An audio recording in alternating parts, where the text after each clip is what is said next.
जय मुझे कि आप सभी को प्रभु बहुत आशीष दे। इस छोटा सा वचन के द्वारा परमेश्वर हमसे बात करना चाहता है, हमें कुछ सिखलाना चाहता है। मैं किसी के घर पे था तो मैंने एक छोटा सा जार देखा। इस जार की मैं वीडियो बनाने लगा। प्रभु की आत्मा ने मुझसे कुछ बात करना शुरू किया। बात क्या है? लिखा है, अपनी सारी चिंता और बोझ मुझे दे दे क्योंकि मुझे तेरा ध्यान है। मैं तुझसे प्रेम करता हूँ, मुझे अपने बोझ को दे दे, प्रभु कहता है। और लिखा है कि यहोवा हमारे बोझ को दिन प्रतिदिन उठाता है। ध्यान से सुनना। अब इस विषय में परमेश्वर ने मछली को कैसे कनेक्ट किया। मतलब अगर हम पढ़ते हैं तो नए नियम में कहीं ना कहीं परमेश्वर हमें कहता है कि उस बात को सिखलाता है जिस विषय में यीशु मसीह को किसी का कर देना था। और यीशु मसीह ने अपने सेवक से कहा, जा उस झील के किनारे पर तुझे एक मछली मिलेगी, उसके गले में एक सिक्का अटका हुआ होगा, उसको ले आ और कर को चुका दे। कर चुकाना तो एक बहाना था, लेकिन यीशु मछली को बचाना चाहता था क्योंकि यीशु को पता था कि उसके गले में सिक्का अटक गया है और उसके प्राण नाश होने की कगार पर थे। इसीलिए देखो, सोच कर देखो, उस यीशु को पता है कि देखो एक एक चीज़ मेरे वश में है। उस यीशु को पता है कि किसको किस समय मेरी ज़रूरत है। और यीशु किसी न किसी तरीके से अपने अभिषिक्तों को, अपने दासों को, अपने सेवकों को, अपने स्वर्गदूतों को भेजकर अपने लोगों को बचाता है, छुड़ाता है, आज़ाद करता है। पुराने नियम में चेक कर लो। अगर हम देखें, अब्राहम के टाइम में स्वर्गदूतों को भेजा। अगर हम पढ़ते हैं कि मूसा के समय में परमेश्वर ने खुद ब खुद मन्ना बरसाया, भूखा नहीं मरने दिया किसी को। 40 साल तक लोगों के कपड़े नहीं फटे, जूते पुराने नहीं हुए और उनके चप्पल तक नहीं घिसे। ये सच्चाई है। 40 साल कम नहीं होते। 40 साल में 500 जोड़ी, 50-60 जोड़ी इंसान बदल सकता है। कई सारे जोड़ियाँ बदल सकता है, कपड़े और जूते भी। लेकिन परमेश्वर ने सिखलाया था, उनके कपड़े पुराने नहीं होने दिए, उनके जूते नहीं फटने दिए। अनबिलीवेबल मिरेकल था ये। अगर हम आगे और पढ़ते हैं, एलिया भूखा था, एलिया को स्वर्गदूत भेजकर रोटियां खिलाई। और भी जब हम पढ़ते हैं यीशु मसीह के बारे में, सोचो यीशु मसीह ने खुद इतना बड़ा चमत्कार कर दिया कि उसने 5 रोटी 2 मछलियों के द्वारा 5000 से ज़्यादा लोगों को खिला डाला। सोच कर देखो वो कितना केयर करता है अपने लोगों की। उसको पता है कि कब किसको रोटी देनी है, कब किसको बचाना है, कब किसको छुड़ाना है। देखो, जो आया धरती पर उसको जाना ही है, लेकिन हर चीज़ का एक सही समय रखा है। देखो, प्रभु आपको मुझे ये सिखलाना चाहता है। देखो, जब मैं पेड़ पे बैठे पक्षियों की केयर करता हूँ, उनका ध्यान रखता हूँ, मतलब प्रभु ये बतलाना चाहता है। देखो, जब मैं पेड़ पे बैठे पक्षियों को देखता हूँ, उनको दाना देता हूँ, समय पर उनको भोजन देता हूँ, तो मैं तुम्हारा ध्यान क्यों ना रखूंगा। प्रभु ने कहा तू मेरी खोज में लगा रहे। कई बार हम प्रभु की खोज में नहीं होते। खोज में लगे रहने का मतलब क्या है? देखो, ये पानी क्या दर्शाता है? ये पवित्र आत्मा को दर्शाता है। पवित्र आत्मा की भरपूरी को दर्शाता है पानी। अगर पवित्र आत्मा से अगर एक मछली को उदाहरण के तौर पर अगर हम देखें तो मछली एक विश्वासी का जीवन के समान है। अगर एक विश्वासी खुदा बाप से दूर हो गया ना, अगर इस पानी से दूर हो गया, तो समझ लो वो सांसों से दूर हो गया। अगर वो बाहर पानी के जिएगा बिना तो तड़प तड़प कर जिएगा। कोई भी किसी का भी खाना बन सकता है। जैसे अगर हम देखें, पानी के बाहर एक कोई मछली पड़ी है तो वो या तो खुद तड़प तड़प के मर जाएगी, अपने पापों में, अपनी घटियों में, अपनी बीमारियों में, अपनी ज़रूरतों में फंस कर मर जाएगी, या तो फिर उसको किसी ना किसी प्रकार से कोई पशु या कोई पक्षी खा जाएगा, उसके चोंच मार मार के उसको सड़ा देगा या उसकी आंखों को निकाल लेगा, किसी न किसी तरीके से उसको बर्बाद कर देगा। क्यों? समझने की कोशिश करना, क्योंकि लिखा है शैतान गरजने वाले सिंह के समान द्वार के बाहर खड़ा है कि कब किसको फाड़ खाए। यदि मछली पानी के अंदर है तो वो सेफ है। मतलब इसी प्रकार से जब हम प्रभु की उपस्थिति में हैं, पवित्र आत्मा की संगति में है, प्रभु यीशु के साथ हैं, वचनों से अपने आप को भर रखा है, अगर हमने अपने आप को फुल फ्लो में रख रखा है, तो हम जैसे मछली फ्लो में तैरती है, उसी प्रकार से वचनों में, प्रकाशों में, प्रभु की आत्मा में, प्रभु की सामर्थ्य में, प्रभु की भरपूरी में, आशीषों में, अगर हम प्रभु के साथ कनेक्ट हैं तो इन सब प्रकार की आशीषों में हम भरपूरी में परिपूर्ण होते जाएंगे। लेकिन अगर हम प्रभु के साथ कनेक्ट नहीं है, अगर हम पहला स्थान प्रभु को नहीं देते, अगर हम प्रभु की उपस्थिति में नहीं चलते, अगर हम उसके विश्राम दिन का पालन नहीं करते, तो कहीं ना कहीं शैतान का खाना बनने की बस देरी थी। ये सच्चाई है। बहाने बनते हैं मृत्यु के, घटी के, बीमारी के, लड़ाई दंगे के, मौत के, एक्सीडेंट्स के, कर्जे के, कलेशों के, दुखों के, तकलीफों के, कर्जे के, गरीबी के, घटी के, बीमारियों के, ये बहाने बनते थे। जैसे एक विश्वासी प्रभु से दूर होता है किसी भी बहाने से, किसी भी अभिलाषा के कारण, किसी भी प्रकार से, जब वो दूर होता है ना, तो कहीं ना कहीं वो शैतान का खाना बनता है, कहीं ना कहीं वो शैतान का निशाना बनता है और शैतान उसको फाड़ खाता है। या तो वो कुचला जाता है, या तो वो खुदा से दूर होने के कारण वो खुद ब खुद अपने पैर पर कुल्हाड़ियाँ मारता है, खुद ब खुद खुदा से दूर हो जाता है। जैसे उड़ाव के पुत्र के बारे में अगर हम देखें, कुछ ऐसे पवित्र शास्त्र में ऐसे उदाहरण दिए गए हैं जो खुद ब खुद खुदा से दूर हो गए थे। देखो, उड़ाऊ के पुत्र को उड़ाऊ ने खुद नहीं भेजा था, जा तू जा अपनी प्रॉपर्टी ले जा, नहीं।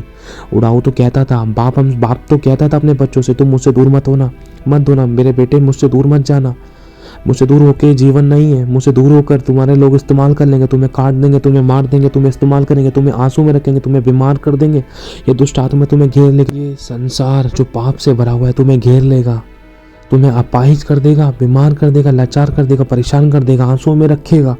मुझसे दूर मत होना मेरे बच्चे, मुझसे दूर होकर कोई जीवन नहीं है। लेकिन वो उड़ाऊ जो उसका बेटा था, अपने संसार के अभिलाषों में इतना लिप्त हो गया कि उसने बाप की आज्ञा का पालन नहीं किया और वो तोड़कर उस आज्ञा को अपने बाप के घर से खुद ब खुद दूर चला गया।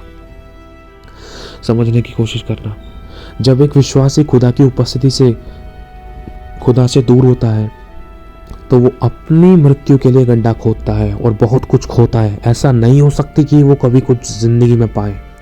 अगर कुछ पा भी रहा है ना तो वो दुख मिला कर पाता है, ये सच्चाई है। क्योंकि लिखा है कि धन तो शैतान भी देता है, उसके अंदर दुख मिला हुआ देता है, जो कहीं ना कहीं कमी घटी, बीमारी, परेशानी, मौत तक, किसी लड़ाई दंगे में या समस्याओं में, कलेशों में, बर्बादी में निकल जाता है।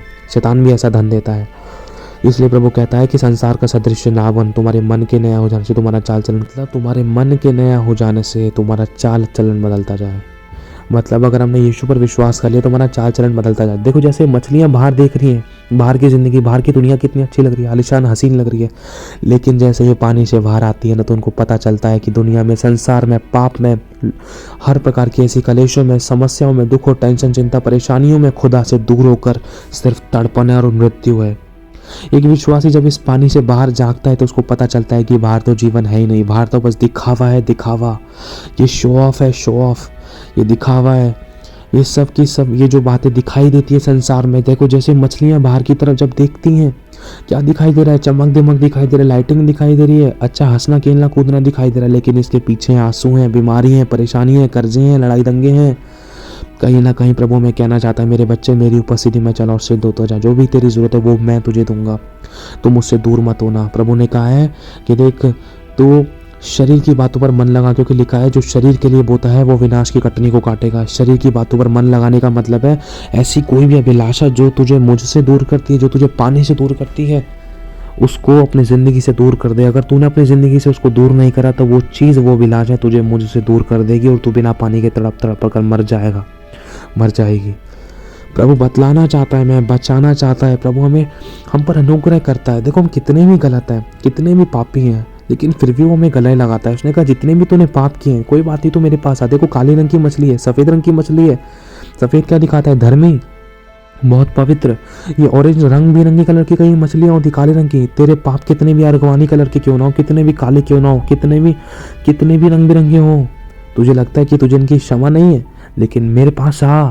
तुझे लगता है वो तुझे क्षमा नहीं है, लेकिन मैं तुझे विश्राम दूंगा, मैं तुझे क्षमा करूंगा। देख, तेरे अपराधों को, पापों को, गुनाहों को मैं अनंत काल के लिए मिटा दूंगा। तुझे मैं हिम के समान श्वेत कर दूंगा, पवित्र कर दूंगा। तेरे पापों, गुनाह, अपराधों को कभी याद भी नहीं करूंगा।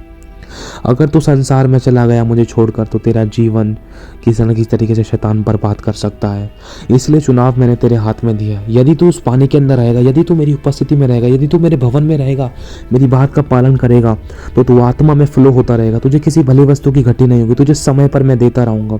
तुझे मैं भूखा ना रखूँगा, प्यासा ना रखूँगा, तुझे घटी में ना रखूँगा। अगर घटी में है तो कुछ ना कुछ, अगर ये पानी गंदा है तो कहीं ना कहीं हमारी कुछ खुद की ऐसी गलतियाँ, इनको करेक्शन में लेकर आना है। प्रभु कहना चाहता है कि यदि हमें पता है कि कैसे हम आज्ञा पालन में रहना है, लेकिन फिर भी अगर हम आज्ञा पालन में तरीके से नहीं रहते, देखो, प्रभु ने कहा अपने रसवंश मेरे भंडार में लिया। प्रभु ने कहा पहला स्थान मुझे दो। प्रभु ने कहा मुझसे सीखो, मुझे खोजो, मेरे अनुसार चलो। लेकिन हम फिर भी संसार की बातों में मन लगाते हैं, अभिलाषाओं में जीते हैं, अपनी इच्छा के अनुसार चलते हैं, प्रभु को टाल देते हैं, उसकी बातों को टाल देते हैं, उसकी आज्ञाओं को टाल देते हैं, झूठ बोलते, चुगली करते, दोष लगाते, बुराइयां करते, कमियां निकालते, ठट्टा करते, अनादर करते, गलत और गंदी चीज़ें देखते हैं, बोलते, सुनते, समझते, सिखलाते हैं, पाप में हाथ मिलाते हैं, तो कहीं ना कहीं हम माहौल को पाप में बदल देते हैं। पवित्र माहौल को पाप में बदल देते हैं। साफ पानी को हम खुद ब खुद गंदा कर देते हैं। कहते हैं ना, एक मछली पूरे तालाब को गंदा कर देती, मतलब मछली गंदा करती है। ये सच्चाई है। अगर पानी के अंदर में किसी मछली को ना डालो तो पानी साफ रहेगा महीनों तक, बहुत लंबे समय तक, जब तक हम रखना चाहें।